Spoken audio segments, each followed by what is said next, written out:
Hey, Corey with Creative Habitats going over my ideas with you for your front landscape.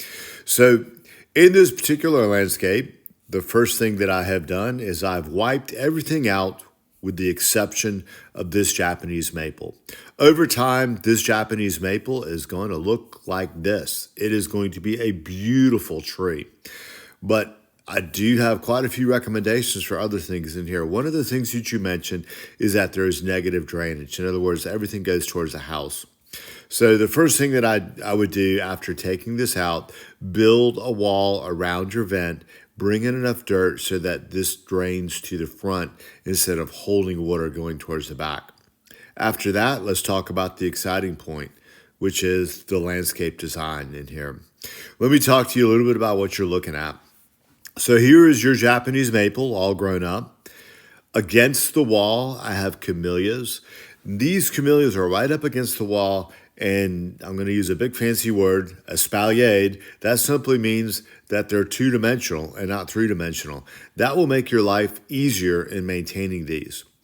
Along here, there is a hedgerow of azaleas, and it goes all the way from this side, crosses your steps, then comes over to here. That unifies everything. These are the camellias. They're espaliered. You see where they're planted right up against this wall. It's just a two-dimensional Japanese maple. Two-dimensional camellia. I've seen this a number of places in Auburn. It's easier to maintain, looks absolutely gorgeous, and people go, "Oh my goodness, what's that?" These are the azaleas that we have the hedgerow of. Ideally, if we can get encore, you'll get a couple blooms out of those every year. Moving on, let me talk to you about color. There's the different colors and pollinator plants that will attract butterflies and hummingbirds into the front of your house.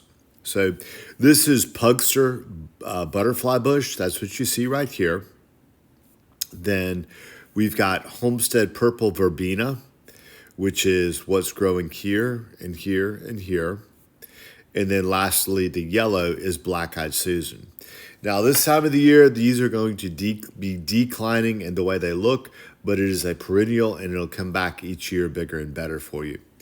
Let's talk a little bit about this corner area. So currently, the Japanese maple is hidden over here. Let's bring it out so that everybody can see it and appreciate this amazing plant. We've talked about the black-eyed Susan and Homestead purple, but we have not talked yet about oak leaf hydrangea, which is over there. This is what you can expect oak leaf hydrangea to be doing late spring, early fall in terms of blooms.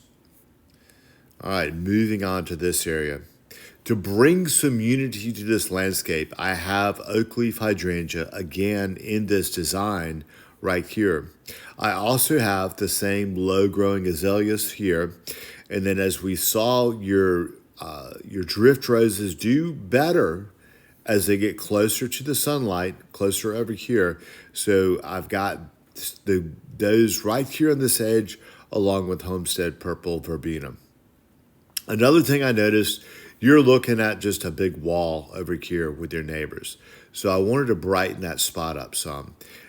What I recommend doing are a couple different varieties of tall growing green Japanese maples. In the fall, they're going to look like this. They're going to give you lots of fall color as well as a little bit more screening and separation on your property lines. This is how that plays out. These are the Japanese maple.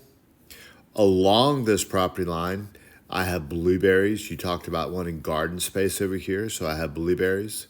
This is a fig. And then right in here, this is just a tilled up garden area right there. So in this area, the Japanese maples would be over here. We'd be ripping out this other stuff. Then the blueberries and the fig right there. And then this is garden space. And that's just, you can see the garden. Here's the blueberries. And then once you get under the shade of that oak tree, that's where we have the Japanese maples. And that is a tour of my ideas. Give me some feedback on it. And if you like what you see, great. I'll put a price tag on it. If you'd like for me to make some changes, just let me know what those are. I am always happy and excited to redo a design if it doesn't meet your expectations or your taste. Thank you so much, Corey with Creative Habitats.